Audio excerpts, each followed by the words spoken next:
दारिद्र्यदहन शिवस्तोत्रम् विश्वेश्वराय नरकारणवतारणाय करणामृताय शशिशेखरधारणाय कर्पूरकान्तिधवलाय जटाधराय दारिद्र्यदुःखदहनाय नमः शिवाय गौरीप्रियाय रजनीशकलाधराय कालान्तकाय भुजगाधिपकङ्कणाय गंगाधराय गजराजविमर्दनाय दारिद्र्यदुःखदहनाय नमः शिवाय भक्तिप्रियाय भवरोगभयापहाय उग्राय दुर्गभवसागरतारणाय ज्योतिर्मयाय गुणनामसुनृत्यकाय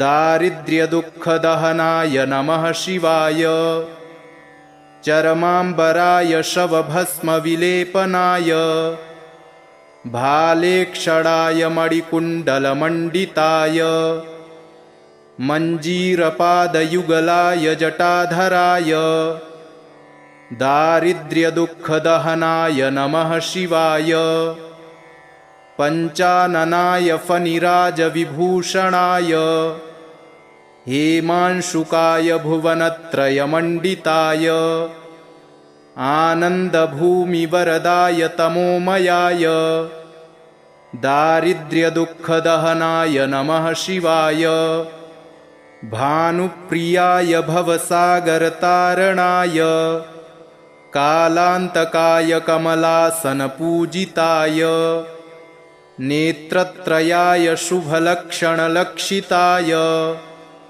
दारिद्र्यदुःखदहनाय नमः शिवाय रामप्रियाय रघुनाथवरप्रदाय नागप्रियाय नरकार्णवतारणाय पुण्येषु पुण्यभरिताय सुरर्चिताय दारिद्र्यदुःखदहनाय नमः शिवाय मुक्तेश्वराय फलदाय गणेश्वराय गीतप्रियाय वृषभेश्वरवाहनाय मातङ्गचर्मवसनाय महेश्वराय दारिद्र्यदुःखदहनाय नमः शिवाय श्रीरुद्रकवचं प्रणम्य शिरसा देवं स्वयंभुं परमेश्वरम् एकं सर्वगतं देवं सर्वदेवमयं विभुं रुद्रवर्म प्रवक्ष्यामि अङ्गप्राणस्य रक्षये अहोरात्रमयं देवं रक्षार्थं निर्मितं पुरा रुद्रो मे चाग्रतः पातु पातु पार्श्वौ हरस्तथा शिरो मे ईश्वरः पातु ललाटं नीललोहितः नेत्रयोस्त्र्यम्बकः पातु मुखं पातु महेश्वरः कर्णयोः पातु मे शम्भुः नासिकायां सदाशिवः वागीशः पातु मे जिह्वाम् ओष्ठौ पात्वम्बिकापतिः श्रीकण्ठः पातु मे ग्रीवाम् बाहूंश्चैव पिनाग्धृत हृदयं मे महादेव ईश्वरो व्याप्तस्थानान्तरं नाभिं कटिं च वक्षश्च पातु सर्वम् उमापतिः बाहुमध्यान्तरं चैव सूक्ष्मरूपः सदाशिवः स्वरं रक्षतु सर्वेषु गात्राणि च यथाक्रमं वज्रशक्तिधरं चैव पाशाङ्कुशधरं तथा गण्डशूलधरं नित्यं रक्षतु त्रिदशेश्वरः प्रस्थानेषु पदे चैव वृक्षमूले नदीतटे सन्ध्यायां राजभवने विरूपाक्षस्तु पातु मां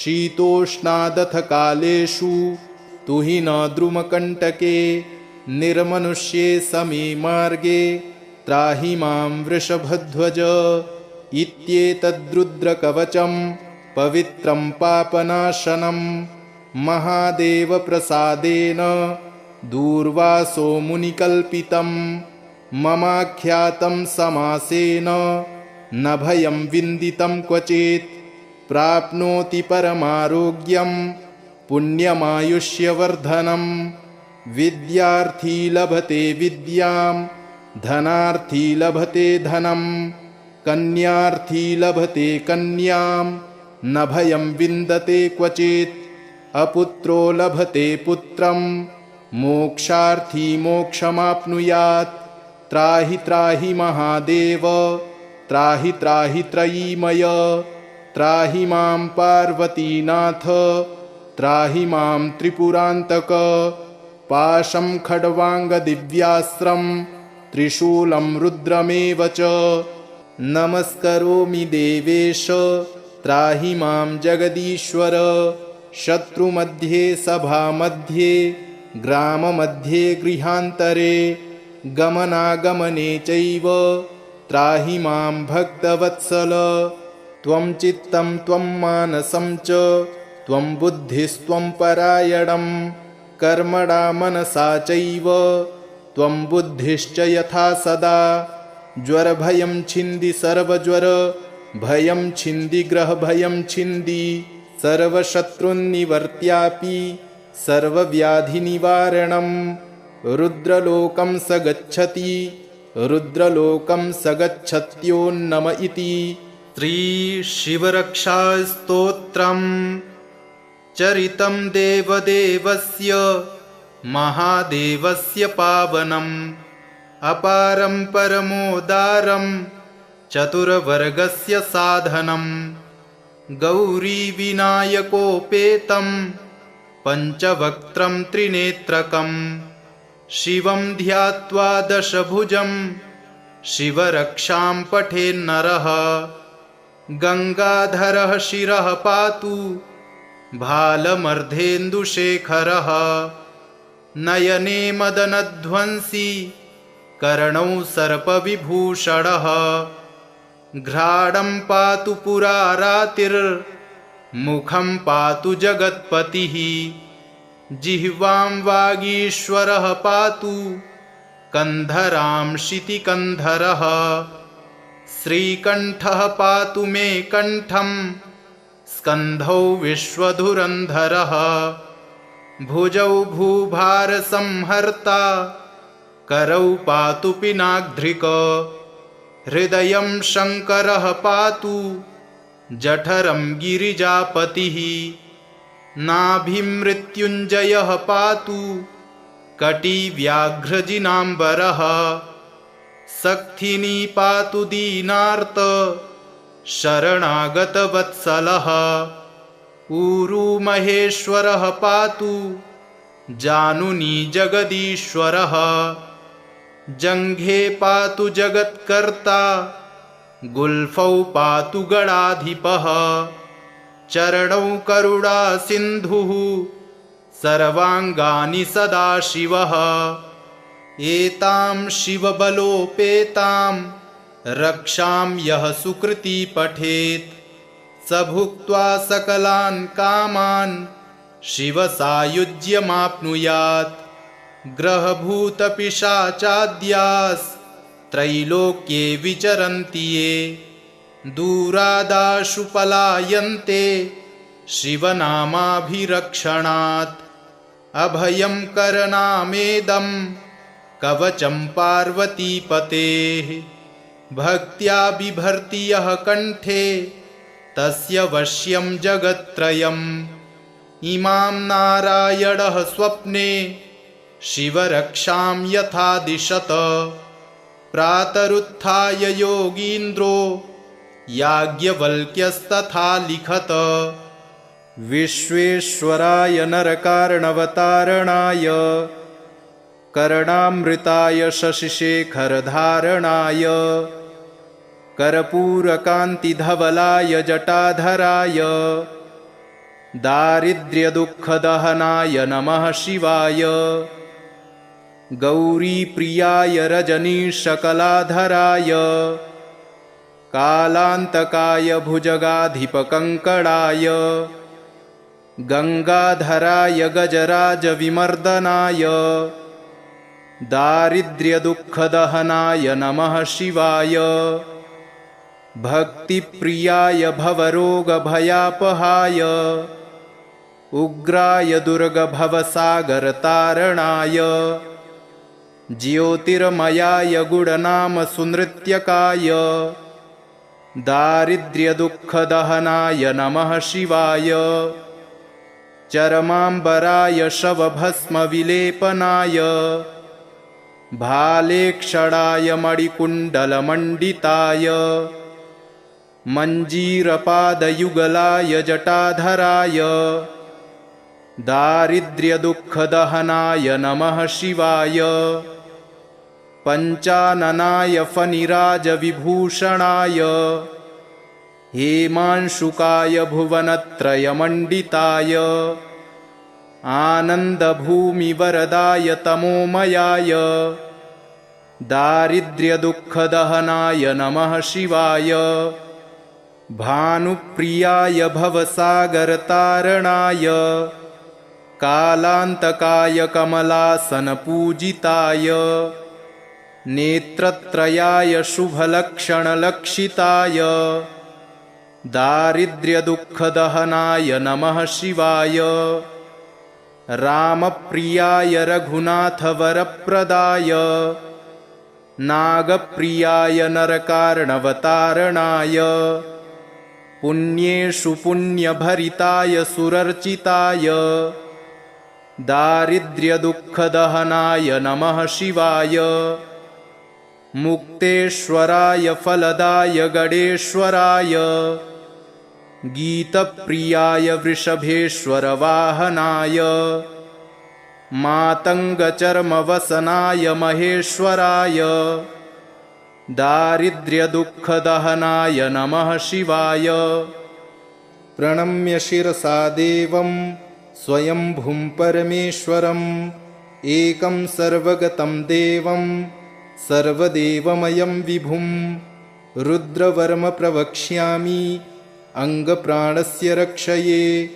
अहोरात्रमयं देवं रक्षार्थं निर्मितं पुरा रुद्रो मे चाग्रतः पातु पातु पार्श्वौ हरस्तथा शिरो मे ईश्वरः पातु ललाटं नीललोहितः नेत्रयोस्त्र्यम्बकः पातु मुखं पातु महेश्वरः कर्णयोः पातु मे शम्भुः नासिकायां सदाशिवः वागीशः पातु मे जिह्वाम् ओष्ठौ पात्वम्बिकापतिः श्रीकण्ठः पातु मे ग्रीवां बाहूंश्चैव पिनाधृत हृदयं मे महादेव ईश्वरो व्याप्तस्थानान्तरम् नाभिं कटिं च वक्षश्च पातु सर्वम् उमापतिः बाहुमध्यान्तरं चैव सूक्ष्मरूपः सदाशिवः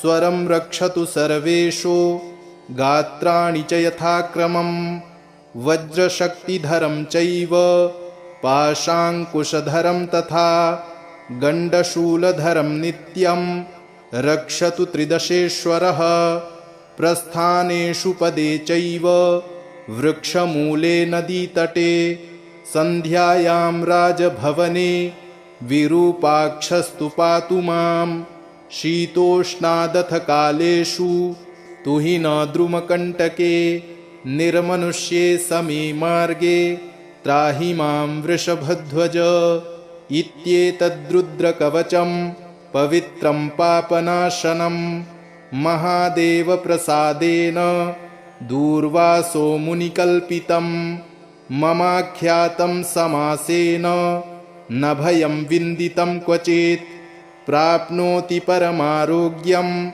पुण्यमायुष्यवर्धनं विद्यार्थी लभते विद्यां धनार्थी लभते धनं कन्यार्थी लभते कन्यां न भयं विन्दते क्वचित् अपुत्रो लभते पुत्रं मोक्षार्थी मोक्षमाप्नुयात् त्राहि त्राहि महादेव त्राहि त्राहि त्रयीमय त्राहि मां पार्वतीनाथ त्राहि मां त्रिपुरान्तक पाशं खड्वाङ्गदिव्यास्त्रं त्रिशूलं रुद्रमेव च। नमस्करोमि देवेश त्राहि मां जगदीश्वर। शत्रुमध्ये सभामध्ये ग्राममध्ये गृहान्तरे गमनागमने चैव त्राहि मां भक्तवत्सल। त्वं चित्तं त्वं मानसं च त्वं बुद्धिस्त्वं परायणं कर्मणा मनसा चैव त्वं बुद्धिश्च यथा सदा। ज्वरभयं छिन्दि सर्वज्वर भयं छिन्दि ग्रहभयं छिन्दि सर्वशत्रुन्निवर्त्यापि सर्वव्याधिनिवारणं। रुद्रलोकं स गच्छति रुद्रलोकं स गच्छत्योन्नम इति।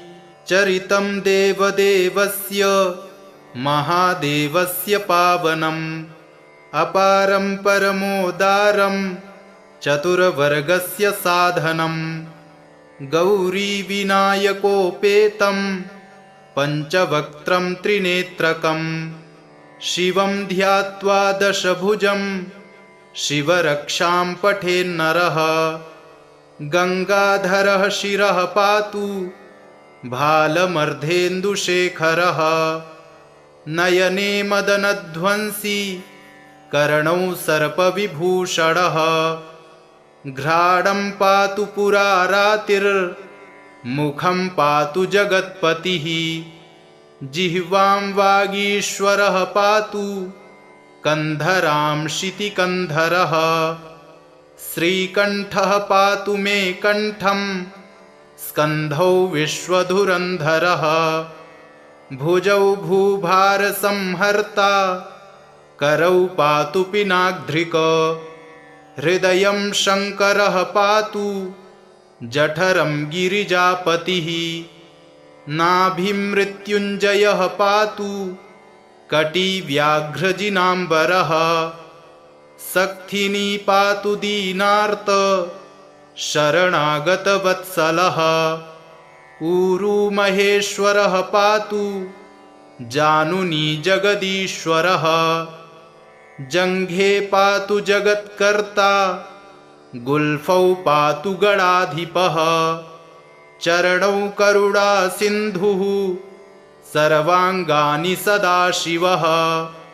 एतां शिवबलोपेतां रक्षां यः सुकृती पठेत् स भुक्त्वा सकलान् कामान् शिवसायुज्यमाप्नुयात्।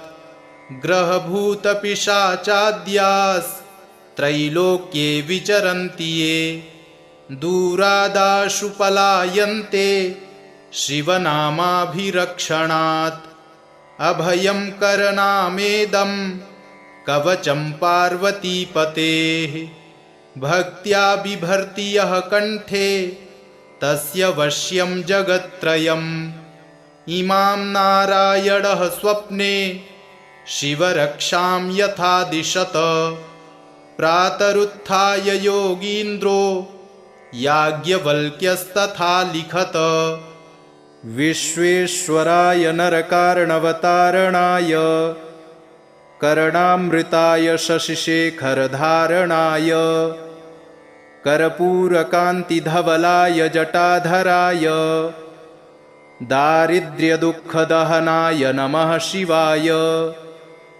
गौरीप्रियाय रजनीशकलाधराय कालान्तकाय भुजगाधिपकङ्कणाय गङ्गाधराय गजराजविमर्दनाय दारिद्र्यदुःखदहनाय नमः शिवाय। भक्तिप्रियाय भवरोगभयापहाय उग्राय दुर्गभवसागरतारणाय ज्योतिर्मयाय गुणनामसुनृत्यकाय दारिद्र्यदुःखदहनाय नमः शिवाय। चरमाम्बराय शवभस्मविलेपनाय भालेक्षणाय मणिकुण्डलमण्डिताय मञ्जीरपादयुगलाय जटाधराय दारिद्र्यदुःखदहनाय नमः शिवाय। पञ्चाननाय फनिराजविभूषणाय हेमांशुकाय भुवनत्रयमण्डिताय आनन्दभूमिवरदाय तमोमयाय दारिद्र्यदुःखदहनाय नमः शिवाय भानुप्रियाय भवसागरतारणाय कालान्तकाय कमलासनपूजिताय नेत्रत्रयाय शुभलक्षणलक्षिताय दारिद्र्यदुःखदहनाय नमः शिवाय रामप्रियाय रघुनाथवरप्रदाय नागप्रियाय नरकार्णवतारणाय पुण्येषु पुण्यभरिताय सुरर्चिताय दारिद्र्यदुःखदहनाय नमः शिवाय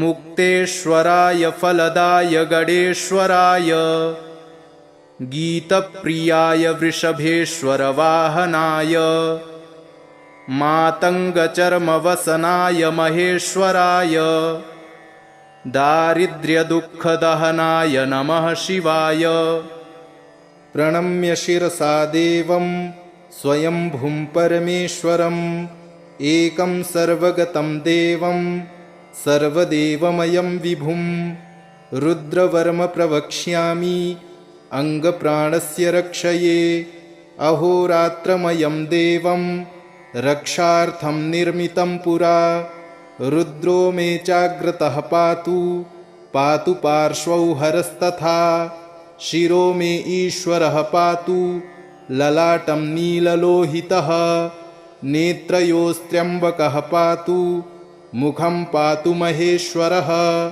कर्णयोः पातु मे शम्भुः नासिकायां सदाशिवः वागीशः पातु मे जिह्वाम् ओष्ठौ पात्वम्बिकापतिः श्रीकण्ठः पातु मे ग्रीवां बाहूंश्चैव पिनाधृत हृदयं मे महादेव ईश्वरो व्याप्तस्थानान्तरं नाभिं कटिं च वक्षश्च पातु सर्वम् उमापतिः बाहुमध्यान्तरं चैव सूक्ष्मरूपः सदाशिवः स्वरं रक्षतु सर्वेषु गात्राणि च यथाक्रमं वज्रशक्तिधरं चैव पाशाङ्कुशधरं तथा गण्डशूलधरं नित्यं रक्षतु त्रिदशेश्वरः प्रस्थानेषु पदे चैव वृक्षमूले नदीतटे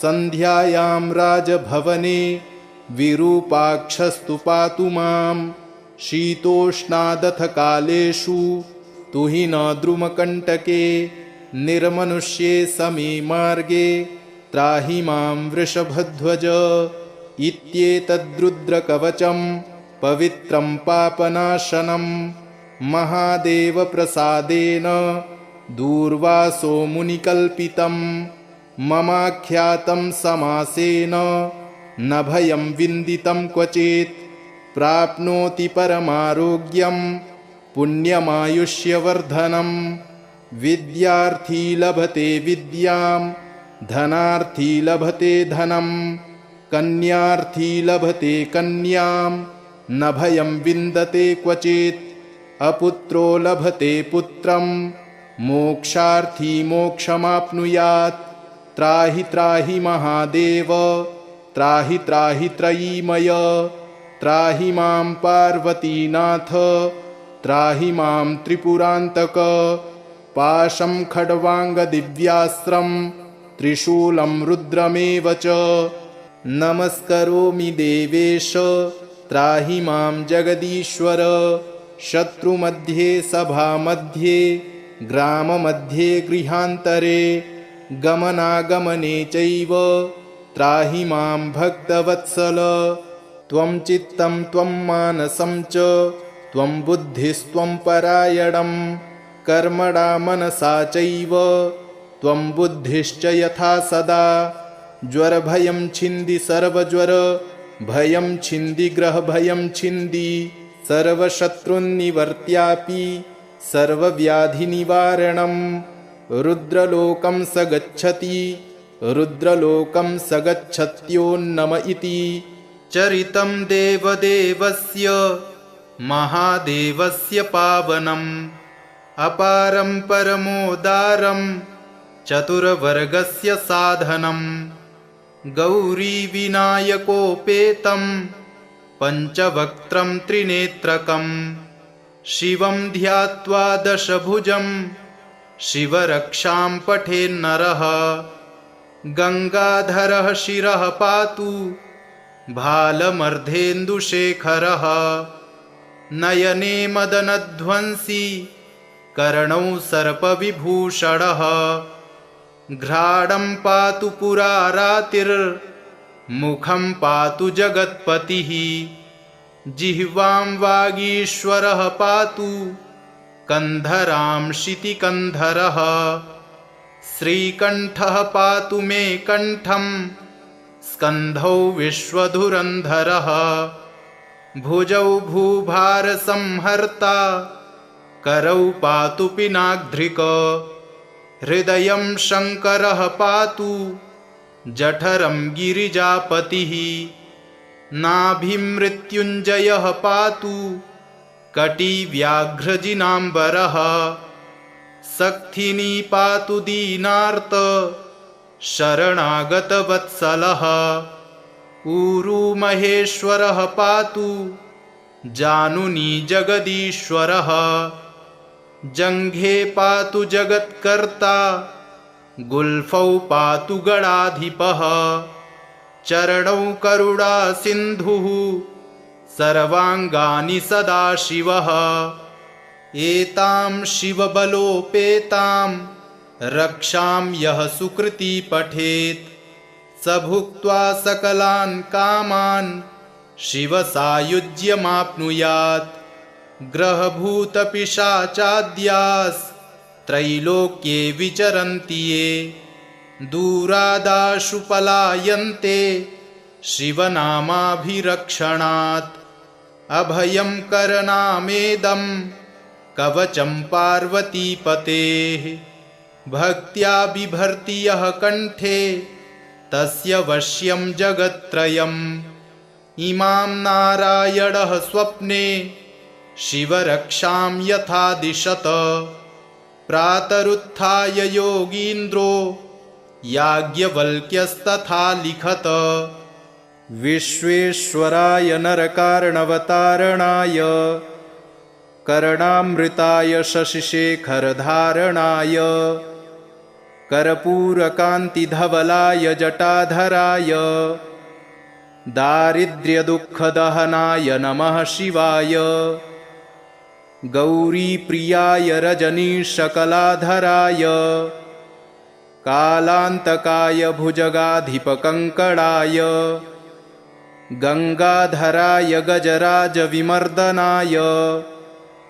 दारिद्र्यदुःखदहनाय नमः शिवाय भक्तिप्रियाय भवरोगभयापहाय उग्राय दुर्गभवसागरतारणाय ज्योतिर्मयाय गुणनामसुनृत्यकाय दारिद्र्यदुःखदहनाय नमः शिवाय चरमाम्बराय शवभस्मविलेपनाय भालेक्षणाय मणिकुण्डलमण्डिताय मञ्जीरपादयुगलाय जटाधराय दारिद्र्यदुःखदहनाय नमः शिवाय पञ्चाननाय फणिराजविभूषणाय हेमांशुकाय भुवनत्रयमण्डिताय आनन्दभूमिवरदाय तमोमयाय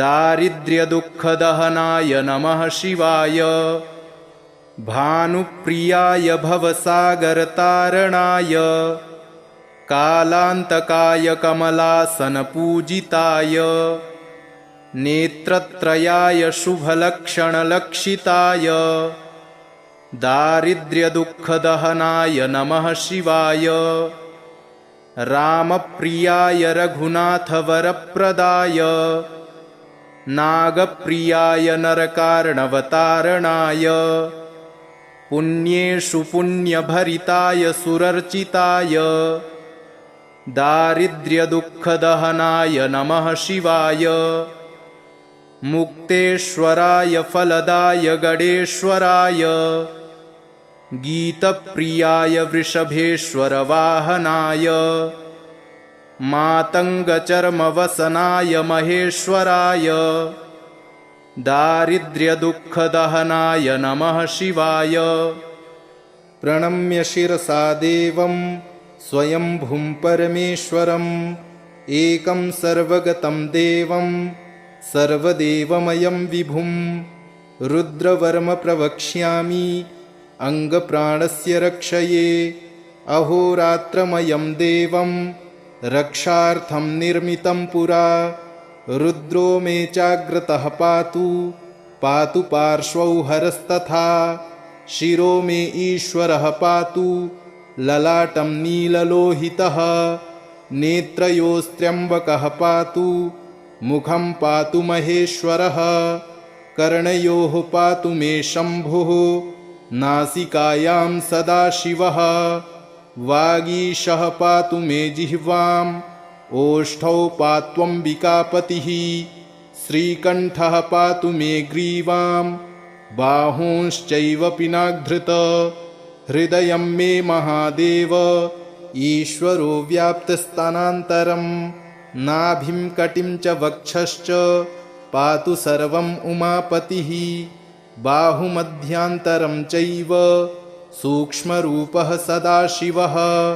स्वरं रक्षतु सर्वेषु गात्राणि च यथाक्रमं वज्रशक्तिधरं चैव पाशाङ्कुशधरं तथा गण्डशूलधरं नित्यं रक्षतु त्रिदशेश्वरः प्रस्थानेषु पदे चैव वृक्षमूले नदीतटे सन्ध्यायां राजभवने विरूपाक्षस्तु पातु मां शीतोष्णादथ कालेषु तुहि न द्रुमकण्टके निर्मनुष्ये समे मार्गे त्राहि मां वृषभध्वज इत्येतद्रुद्रकवचं पवित्रं पापनाशनं महादेवप्रसादेन दूर्वासो मुनिकल्पितं ममाख्यातं समासेन न भयं विन्दितं क्वचित् प्राप्नोति परमारोग्यं पुण्यमायुष्यवर्धनं विद्यार्थी लभते विद्यां धनार्थी लभते धनं कन्यार्थी लभते कन्यां न भयं विन्दते क्वचित् अपुत्रो लभते पुत्रं मोक्षार्थी मोक्षमाप्नुयात् त्राहि त्राहि महादेव त्राहि त्राहि त्रयीमय त्राहि मां पार्वतीनाथ त्राहि मां त्रिपुरान्तक पाशं खड्वाङ्गदिव्यास्त्रं त्रिशूलं रुद्रमेव च नमस्करोमि देवेश त्राहि मां जगदीश्वर शत्रुमध्ये सभामध्ये ग्राममध्ये गृहान्तरे गमनागमने चैव त्राहि मां भक्तवत्सल त्वं चित्तं त्वं मानसं च त्वं बुद्धिस्त्वं परायणं कर्मणा मनसा चैव त्वं बुद्धिश्च यथा सदा ज्वरभयं छिन्दि सर्वज्वर भयं छिन्दि ग्रहभयं छिन्दि सर्वशत्रुन्निवर्त्यापि सर्वव्याधिनिवारणं रुद्रलोकं स गच्छति रुद्रलोकं स गच्छत्योन्नम इति चरितं देवदेवस्य महादेवस्य पावनम् अपारं परमोदारं चतुर्वर्गस्य साधनं गौरीविनायकोपेतं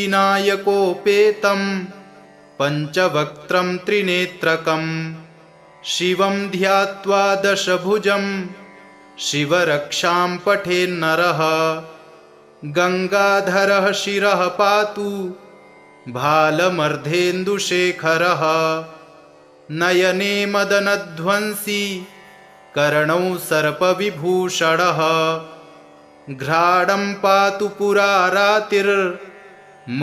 पातु जगत्पतिः जिह्वां वागीश्वरः पातु कन्धरां शितिकन्धरः श्रीकण्ठः पातु मे कण्ठं स्कन्धौ विश्वधुरन्धरः भुजौ भूभारसंहर्ता करौ पातु पिनाग्ध्रिक हृदयं शङ्करः पातु जठरं गिरिजापतिः नाभिं मृत्युञ्जयः पातु कटिव्याघ्रजिनाम्बरः सक्थिनी पातु दीनार्त शरणागतवत्सलः ऊरू महेश्वरः पातु जानुनी जगदीश्वरः जङ्घे पातु जगत्कर्ता गुल्फौ पातु गणाधिपः चरणौ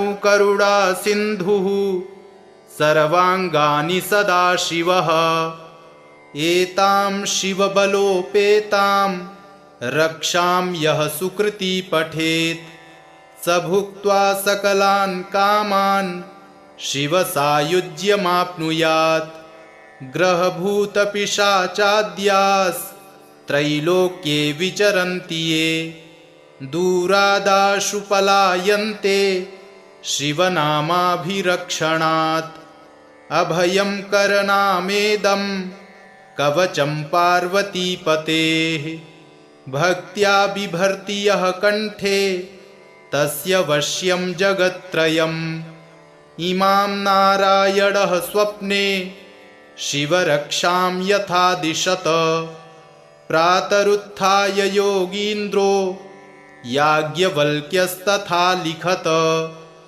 विश्वेश्वराय नरकार्णवतारणाय कर्णामृताय शशिशेखरधारणाय कर्पूरकान्तिधवलाय जटाधराय दारिद्र्यदुःखदहनाय नमः शिवाय गौरीप्रियाय रजनीशकलाधराय कालान्तकाय भुजगाधिपकङ्कणाय गङ्गाधराय गजराजविमर्दनाय दारिद्र्यदुःखदहनाय नमः शिवाय भक्तिप्रियाय भवरोगभयापहाय उग्राय दुर्गभवसागरतारणाय ज्योतिर्मयाय गुणनामसुनृत्यकाय दारिद्र्यदुःखदहनाय नमः शिवाय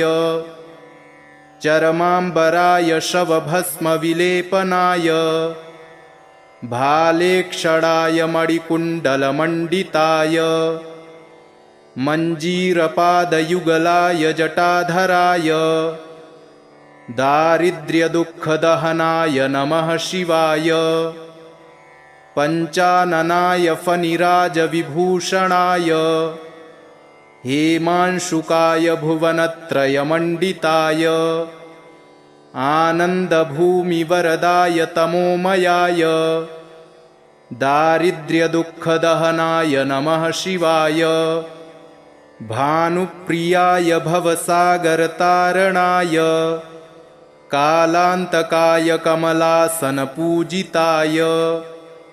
नेत्रत्रयाय शुभलक्षणलक्षिताय दारिद्र्यदुःखदहनाय नमः शिवाय रामप्रियाय रघुनाथवरप्रदाय नागप्रियाय नरकार्णवतारणाय पुण्येषु पुण्यभरिताय सुरर्चिताय दारिद्र्यदुःखदहनाय नमः शिवाय मुक्तेश्वराय फलदाय गणेश्वराय गीतप्रियाय वृषभेश्वरवाहनाय मातङ्गचर्मवसनाय महेश्वराय दारिद्र्यदुःखदहनाय नमः शिवाय प्रणम्य शिरसा देवं स्वयंभुं परमेश्वरम् एकं सर्वगतं देवं सर्वदेवमयं विभुं रुद्रवर्म प्रवक्ष्यामि अङ्गप्राणस्य रक्षये। अहोरात्रमयं देवं रक्षार्थं निर्मितं पुरा। रुद्रो मे चाग्रतः पातु पातु पार्श्वौ हरस्तथा। शिरो मे ईश्वरः पातु ललाटं नीललोहितः। नेत्रयोस्त्र्यम्बकः पातु मुखं पातु महेश्वरः। कर्णयोः पातु मे शम्भुः नासिकायां सदाशिवः। वागीशः पातु मे जिह्वाम् ओष्ठौ पात्वम्बिकापतिः। श्रीकण्ठः पातु मे ग्रीवां बाहूंश्चैव पिनाधृत। हृदयं मे महादेव ईश्वरो व्याप्तस्थानान्तरं। नाभिं कटिं च वक्षश्च पातु सर्वम् उमापतिः। बाहुमध्यान्तरं चैव सूक्ष्मरूपः सदाशिवः। स्वरं रक्षतु सर्वेषु गात्राणि च यथाक्रमं। वज्रशक्तिधरं चैव पाशाङ्कुशधरं तथा। गण्डशूलधरं नित्यं रक्षतु त्रिदशेश्वरः। प्रस्थानेषु पदे चैव वृक्षमूले नदीतटे। सन्ध्यायां राजभवने विरूपाक्षस्तु पातु मां। शीतोष्णादथ कालेषु तुहिन द्रुमकण्टके। निर्मनुष्ये समे मार्गे त्राहि मां वृषभध्वज। इत्येतद्रुद्रकवचं पवित्रं पापनाशनं। महादेवप्रसादेन दूर्वासो मुनिकल्पितं। ममाख्यातं समासेन न भयं विन्दितं क्वचित्। प्राप्नोति परमारोग्यं पुण्यमायुष्यवर्धनं। विद्यार्थी लभते विद्यां धनार्थी लभते धनं। कन्यार्थी लभते कन्यां न भयं विन्दते क्वचित्। अपुत्रो लभते पुत्रं मोक्षार्थी मोक्षमाप्नुयात्। त्राहि त्राहि महादेव त्राहि त्राहि त्रयीमय। त्राहि मां पार्वतीनाथ त्राहि मां त्रिपुरान्तक। पाशं खड्वाङ्गदिव्यास्त्रं त्रिशूलं रुद्रमेव च। नमस्करोमि देवेश त्राहि मां जगदीश्वर। शत्रुमध्ये सभामध्ये ग्राममध्ये गृहान्तरे।